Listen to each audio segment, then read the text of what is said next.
আসসালামু আলাইকুম বিয়াস, আশা রাখছি সবাই ভালো আছেন, সুস্থ আছেন। একজন সুস্থ মানুষ তার মস্তিষ্কটাকে ঠিক রাখতে গেলে অবশ্যই তার মস্তিষ্কটাকে রিফ্রেশ করতে হবে, এবং মস্তিষ্ককে রিফ্রেশ করার একটাই উপায় হচ্ছে মস্তিষ্কের কিছু ব্যায়াম। আপনি যদি মস্তিষ্কের কিছু ব্যায়াম করেন তাহলে মস্তিষ্কটা আপনার রিফ্রেশ হবে, রিট্রিটভাবে কাজ শুরু করবে। তো চলেন মস্তিষ্কের ব্যায়ামগুলো দেখা যাক। এখানে 3 ফিঙ্গার এবং 4 ফিঙ্গার, 1 ফিঙ্গারের সাথে ধরে রাখতে হবে 10 সেকেন্ড করে, এরকম করে 5 বার করে করতে হবে প্রথমটা। দ্বিতীয় ব্যায়ামটি হচ্ছে 1 ফিঙ্গারের সাথে 2 ফিঙ্গার অ্যাডজাস্ট করে উপরের মধ্যে চাপতে চলবে, এটাও 10 সেকেন্ড করে 5 বার করতে হবে। তৃতীয় অপশনে সবগুলো আঙ্গুল মানে 1 থেকে 5 পর্যন্ত আঙ্গুল আমরা একসাথে সবগুলো চাপ দিয়ে ধরে থাকবো, মাথার ব্রেনগুলোকে রিফ্লেক্স করার লাগে, এটাও সেম। চতুর্থটা হচ্ছে 1 আঙ্গুল 4 ফিঙ্গারের নিচে বাইপাস, সবগুলো আঙ্গুল আমরা চাপ দিয়ে ধরবো, ঠিক আছে? তাহলে আমাদের ফুসফুসে হাতবিটটা বেড়ে যাবে। তো মস্তিষ্ক নিয়ে কিছু বিশেষ বিবেচনা আলোচনা হচ্ছে।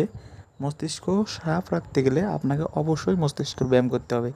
একটা জিনিস আপনি সারাক্ষণ ব্যবহার করেন, সেটা যদি একটু যত্ন করেন, একটু মোছা দেন বা একটু তেল পানি দিয়ে মালিশ করেন, তাহলে সেটা আরও ভালোভাবে কাজ করবে।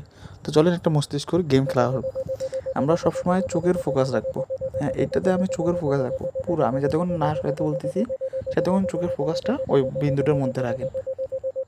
দেখতে থাকেন দেখতে থাকেন এই ভিডিওটা। তো আমরা কিছুক্ষণ ভিডিওটা চুপ করে দেখি।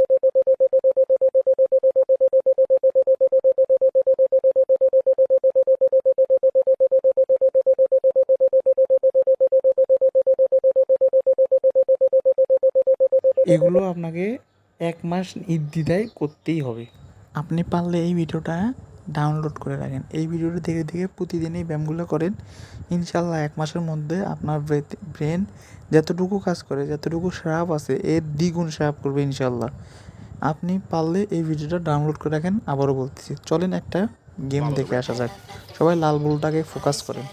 হ্যাঁ, লাল বলটা কোন হাতে থাকবে লাস্ট পজিশনে আপনাকে দেখতে হবে। তো আপনি গেস করেন, আমি লাস্টে আপনাকে ক্লু দিব। আর অবশ্যই কোন হাতে লাল বলটা আছে সেটা অবশ্যই কমেন্ট করে জানাবেন। সবার প্রতি ভালোবাসা রইল, সবাইকে সুস্থতা জানাচ্ছি, সবার সুস্থতা কামনা করতেছি।